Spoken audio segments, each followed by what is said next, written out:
আমরা চাই আমাদের এই 5টা দাবি অনতি বিলম্বে দাবিগুলো মেনে নিয়ে আমাদেরকে ঘরে ফিরে দিক। আমাদের 5টা দাবির মধ্যে একটা হচ্ছে যে আমরা কাল জ্ঞাপনকারী লিখিত পরীক্ষা, বিতর্কিত লিখিত পরীক্ষা চিরতরে বাতিল চাই। এমসিকিউ এবং ভাইভা পরীক্ষার মাধ্যমে মেধা যাচাই করে আমাদেরকে মূল্যায়ন করতে হবে। এমসিকিউ পরীক্ষা একবার উত্তীর্ণ হলে পরবর্তী পুনরায় এমসিকিউ পরীক্ষা দিতে হবে না। এমসিকিউ পরীক্ষার মার্ক 40 মার্কের নির্ধারিত পরীক্ষা নিতে হবে, কোনো নেগেটিভ মার্ক থাকবে না। প্রতি বছরে 2টি তালিকাভুক্ত পরীক্ষা নিতে হবে। জুডিশিয়ারি পরীক্ষাকে সম্পৃক্ত থেকে অবিলম্বে অব্যাহতি দিতে হবে।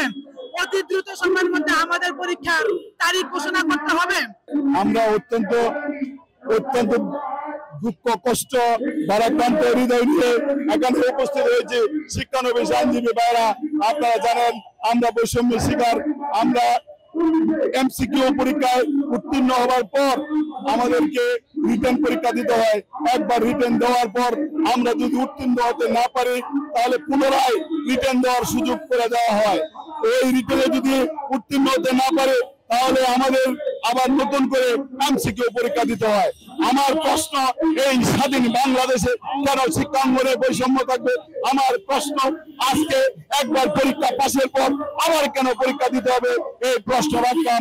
এই বৈষম্য আমাদের প্রতি দেখানো হয়। প্রিয় ভাই আমার, আমাদেরকে রিটেন পরীক্ষার নামে আজকে যে বার কাউন্সিলের যে দুর্নীতিগত ব্যবস্থাপনা, লক্ষ লক্ষ টাকার বিনিময়ে সনদ বিক্রি করা হয়।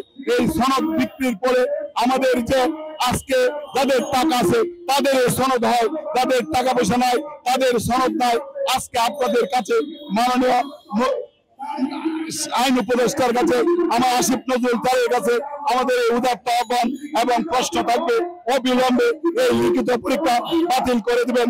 1000 টাকা ফি দিতে হয়, আমরা বেকার মানুষ, তারপরে 4000 টাকা একজন স্টুডেন্টের কাছ থেকে বার কাউন্সিল নিতেছে। তারপরে প্রতি বছর একজন অ্যাডভোকেট একটা মিনিমাম ন্যূনতম টাকা বার কাউন্সিলে জমা দিয়ে কাজ করতেছে।